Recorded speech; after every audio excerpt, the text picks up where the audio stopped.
G'day everyone and welcome to DVD Openings. I'm Lachlan Madison. Now on DVD Opening R4 is Port Adelaide, the epic journey 2004 DVD from Nine's Wide World Sports, and here we go.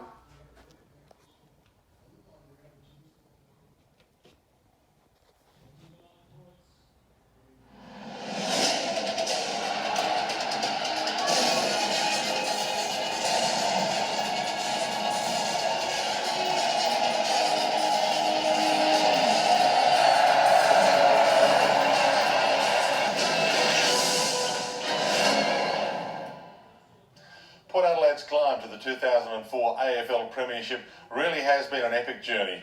The working class club born from humble beginnings became a power in the SANFL, winning 36 premierships. In 1997, the Port Adelaide Power entered the AFL and 8 years later tasted the ultimate success. As Ross Stargett explains, it all started more than 130 years ago. The year is 1884. It's 25 years before Manchester United will claim a first English League title. It's 45 years before the New York Yankees will win baseball's World Series.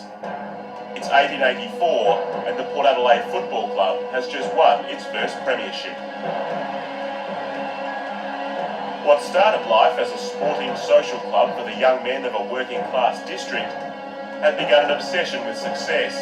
An obsession that would one day become its very reason for being.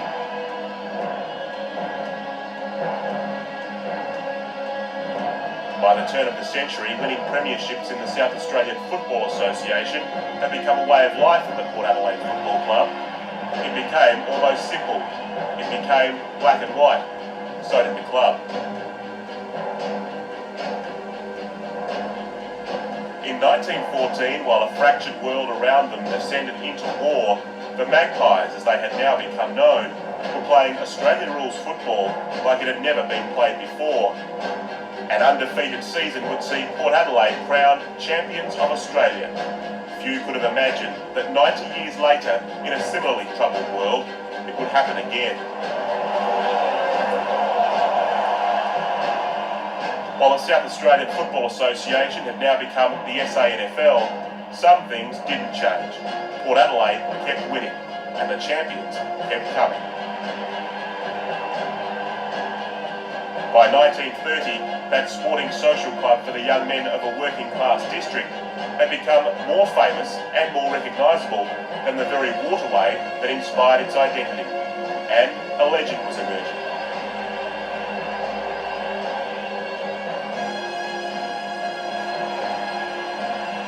Foster Neil Williams arrived at Port Adelaide in 1950.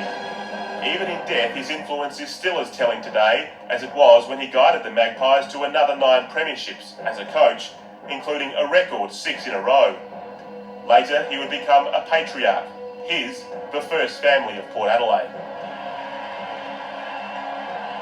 Only at this club could success like that be replicated, as an apprentice of Williams followed the master into the history books. Under John Cale, another 9 SANFL Premiership flags would fly over Alberton, before, as if destined to do so, Port Adelaide changed football in South Australia and Australia forever. When Australian rules went national, the most successful football club in the land had to be there. And so after spawning the Adelaide Football Club in 1997, Port Adelaide became the power. Times he was the club champion and of course a very, very successful coach. Here's a chance for their first goal in the AFL, Brewer. Yes! Success would not come easily, but success would come. This is the story of that success. The story of a remarkable season. In the opening 30 seconds! Oh, what a great mark by Treadwell! The year is 2004, the 134th of this club, a year that finally proved to the rest of the Australian football public what those at Alberton have always known to be true.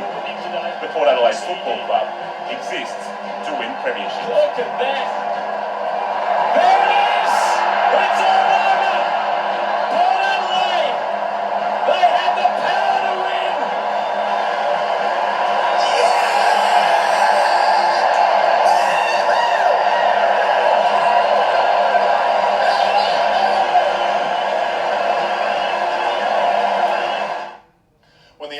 granted a licence to the SANFL in 1990, Port Adelaide thought it was theirs, only to fall short at the last minute to what is now known as the Adelaide Crows. This decision by the board of directors of Port Adelaide is obviously the most significant move made by the club in its 120-year history. Demanded that Port withdraw its bid and stop all negotiations with the AFL by 12 noon tomorrow. This league will not support the Port Adelaide Football Club in any way in its bid to enter a team in the Australian. So we can't stop things now, they will go ahead. It's understood one option is to ban the club from playing in the SANFL. Then a silent and flushed Magpie group emerged. We're going to have a very, very sad situation here in South Australian football. Port Adelaide crowd, gee, given KG no sort of serve. It's got a police escort. This is quite silly. Ridiculous. The league sees Monday night's crucial AFL meeting as a big chance to block Port's bid.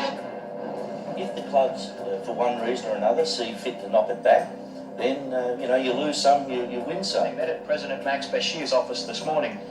After 2 hours, they put to a vote a plan to enter a composite team in the AFL under the same conditions as the AFL offered Port. Injunction papers have been served on Port Adelaide, forcing them to appear in the Supreme Court on Friday. We can't make any comment at the moment.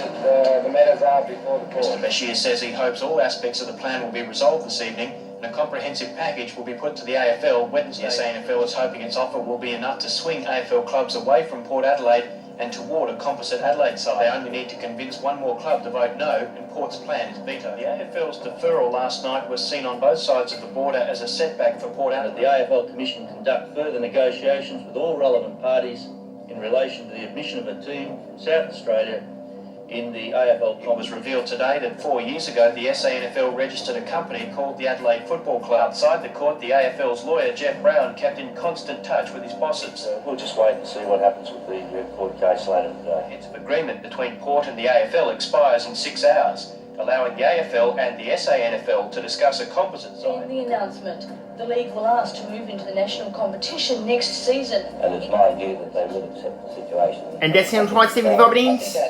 Thanks for watching. We'll see you next Tuesday night, and it's right here on Patterson AFL. Good night, everyone.